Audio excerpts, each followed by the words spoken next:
ഞാൻ ഈ അടുത്ത കാലത്ത് കേട്ട ഏറ്റവും വലിയൊരു കോമഡി ന്യൂസാണ് കാസ രാഷ്ട്രീയത്തിൽ നിന്ന്.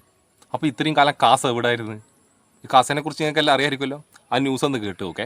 കാസ രാഷ്ട്രീയത്തിൽ നിന്നുള്ള ഏറ്റവും വലിയ കോമഡി, ഞാൻ അടുത്ത് കേട്ട ഏറ്റവും വലിയ കോമഡി. ആ വാർത്ത ഒന്ന് കേട്ട് നോക്കിയാൽ നിങ്ങൾ. രാഷ്ട്രീയത്തിലിറങ്ങാൻ കാസ പാർട്ടി രൂപീകരണത്തിന്റെ പഠനങ്ങൾ നടത്തിയതായി കാസ ഭാരവാഹികൾ അറിയിച്ചു. തദ്ദേശ തെരഞ്ഞെടുപ്പിൽ സ്വാധീനമുള്ള സ്ഥലങ്ങളിൽ സ്വതന്ത്ര സ്ഥാനാർത്ഥികളെ നിർത്താനും മറ്റിടങ്ങളിൽ BJP സ്ഥാനാർത്ഥികളെ പിന്തുണയ്ക്കാനുമാണ് ആലോചന. ന്യൂസ് ചാനൽ അറിഞ്ഞൊക്കെ അറിയാത്തൊന്നല്ല ഈ കാസ ആരാണെന്നുള്ളത്. 99% സംഖ്യകൾ അതിനകത്തുള്ളത്. പിന്നെ 0.9% PC ജോർജ്, ഷോൺ ജോർജിനെ പോലത്തെ കുറച്ച് വർഗീയവാദികൾ, ക്രിസ്ത്യൻ വർഗീയവാദികൾ. അതിപ്പോൾ എല്ലാ മതത്തിലും, ഹിന്ദുവിലായാലും ക്രിസ്ത്യാനിയിലായാലും മുസ്ലിമിലായാലും വർഗീയവാദികളുണ്ടല്ലോ, കുറച്ച് ശതമാനം.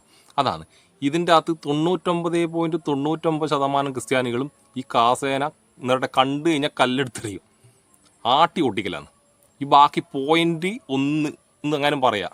PC ജോർജിൻ്റെ കക്കൂസ് ടീം, ആ ടീമാണ് ഈ കാസയിലുള്ളത്. ബാക്കി മൊത്തം സംഘികളാണ്. ഈ സംഘികൾ ഓൾറെഡി ഇവർ BJP ആണല്ലോ, രാഷ്ട്രീയത്തിലാണല്ലോ. ഇവർ പിന്നെയും രാഷ്ട്രീയത്തിൽ. അപ്പോൾ നിങ്ങളെ ധാരണ ഇവർ വേറെ തന്നെ ഒരു രാഷ്ട്രീയ പാർട്ടി രൂപീകരിച്ചിട്ട് ഒറ്റയ്ക്ക് മത്സരിക്കുന്ന ഓൾറെഡി സംഘികൾ. ഇവരെപ്പോൾ ഇങ്ങനെയാണ്, ഒരു ടൈം കഴിയുമ്പോൾ ഈ സംഘികൾ പൊട്ടന്മാരാണല്ല. ഇവർ ലാസ്റ്റ് സംഘികളാണ്. നമ്മളെല്ലാം പറയും നിങ്ങൾ സംഘികളാന്ന് പറയുമ്പോൾ ഇവർ സമ്മതിക്കൂല. പക്ഷെ ലാസ്റ്റ് ഇവർ പറയും നമ്മൾ സംഘികൾ തന്നെയാണ്. എന്നിട്ട് ഒരു രാഷ്ട്രീയ പാർട്ടി രൂപീകരിക്കും. എന്നിട്ട് എന്താ അതെന്തിനാ വെച്ചാൽ ഇതിനകത്ത് ഇപ്പോൾ ഉള്ള നിലവിലുള്ള ഈ വർഗീയവാദികളുണ്ടല്ലോ, അവർക്ക് എന്തെങ്കിലും അവിടെ നിന്ന് കിട്ടണം.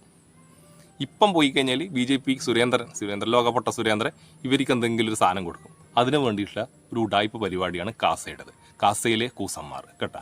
അല്ലാണ്ട് ഇവർ നിങ്ങൾ വിചാരിക്കുമ്പോൾ വേറൊരു സംഭവമോ വേറൊരു സംഘടനയൊന്നുമല്ല. സംഘികൾ വേറെ അതിൻ്റെ അകത്ത് കൂടുതൽ പറയുന്നില്ല. കാസയിലെ കൂസന്മാർ സംഘികൾ, ആ ടീമാണ് ഇവർ. ഓക്കെ.